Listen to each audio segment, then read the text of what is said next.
मेरा ये वक्तव्य राज्यवर्धन राठौर जी के लिए है और इसलिए है क्योंकि शर्म आती है ये सोच के किसी समय में आप भारतीय सेना का हिस्सा थे। शर्म आती है ये सोचकर कि किसी समय में आप इस देश के शौर्य और पराक्रम की वो वर्दी पहनते थे जिसको पहनकर लोग अपने आप सच बोलते हैं।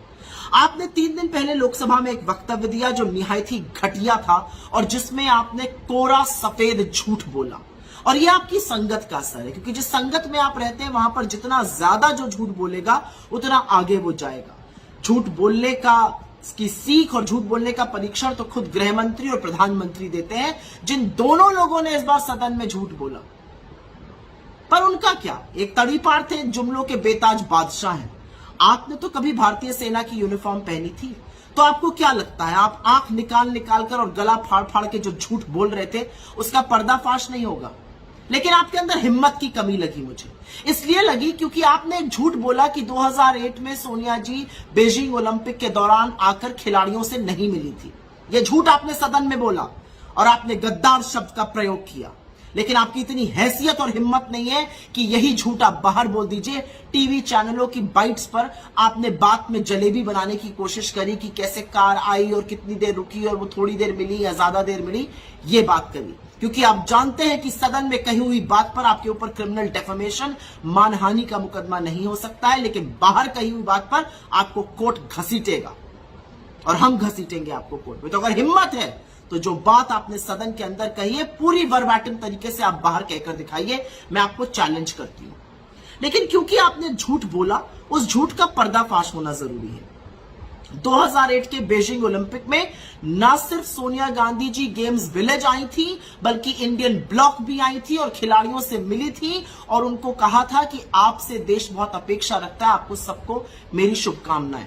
और इसकी पुष्टि बॉक्सर विजेंदर सिंह ने करी है, इसकी पुष्टि अभिनव बिंद्रा ने अपनी किताब शॉर्ट एट हिस्ट्री पर करी है कि सोनिया जी वहां पर आई थी। और आपकी जानकारी के लिए लोगों को याद दिला दूं कि 2008 के बीजिंग ओलंपिक में विजेंदर सिंह ने ब्रॉन्ज मेडल जीता था मिडवेट बॉक्सिंग चैंपियनशिप में और अभिनव बिंद्रा ने गोल्ड मेडल जीता था 100 मीटर एयर राइफल की चैंपियनशिप में। यह वो ओलंपिक था जहां पर 57 भारतीय खिलाड़ियों का एक कंटिंजेंट गया था, 12 स्पोर्ट्स कैटेगरीज में पार्ट लेने, करीब 44 सपोर्ट स्टाफ था और उन लोगों ने पुष्टि की है। तो आपने झूठ क्यों बोला? आपने झूठ इसलिए बोला क्योंकि आपको लगता है कि झूठ बोलकर आप आगे निकल जाएंगे, लेकिन आप तो वो इंसान हैं, आप तो वो व्यक्ति हैं जिसने कारगिल का युद्ध लड़ा था। आपसे मेरा सीधा एक सवाल है, जिस कारगिल के युद्ध के आप हिस्सेदार थे वहीं पर एक जाबाज भी था, एक योद्धा था जिसकी पत्नी के साथ वो भयावह हादसा हुआ मणिपुर पर, जिसके लिए आपके मुंह से एक चू नहीं निकला। तो जो अपनी सेना के योद्धा का नहीं हुआ वो किसका सगा होगा? आपको लग रहा है जो आस में आप झूठ बोल रहे हैं वो मैं जानती हूं, लेकिन कतार बड़ी लंबी है। वहां वसुंधरा जी हैं, कटारिया जी हैं, पुनिया जी हैं, मेघवाल जी हैं, वैष्णव जी हैं, शेखावत जी हैं, आपका नंबर नहीं आएगा। लेकिन एक बात सच है कि जब समय बीत जाएगा और जब झूठ और नफरत के कारोबारी झोला उठा के चल देंगे तो ये देश आपसे पूछेगा कि आपके इतने नीचा गिरने की जरूरत क्या थी, आपके झूठ बोलने की जरूरत क्या थी, इतनी चाटुकारिता करने की जरूरत क्या थी।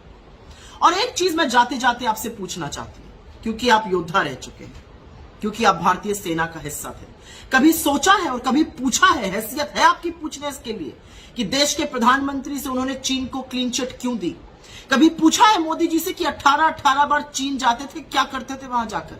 कभी पूछा है कि जब जाबाजों की शहादत हुई और 20 सैनिकों की शहादत हुई गलवान में, उसका बदला हमने क्या लिया? हमने बफर जोन क्यों बना लिया अपने पेट्रोलिंग पॉइंट्स? हमने स्ट्रेटेजिक पॉइंट से क्यों पीछे हट गए? कभी पूछा है कि चीन को सबक सिखाने के बजाय लाल शर्ट पहनकर आपने चीन के राष्ट्रपति की अगवानी क्यों करी बाली में? कभी पूछा है कि बाली में उनसे क्या बातचीत हुई? कभी पूछा है कि क्या बदला लेने का मतलब है चीन के साथ व्यापार बढ़ा लेना, $100 बिलियन का ट्रेड डेफिसिट कर लेना? जिस दिन यह हिम्मत और हैसियत हो जाएगी उस दिन आप इस सेना का ऋण चुका देंगे। तब तक के लिए आप उस पार्टी का हिस्सा हैं जो देशद्रोही है। देशद्रोहियों और देशभक्तों की इस जंग में आप देशद्रोहियों के साथ खड़े हैं और आपने जो घिनौना कृत्य किया है उसने आपको ही नहीं, उस वर्दी को भी शर्मिंदा किया जो आप कभी पहनते थे। शर्म आनी चाहिए आपको।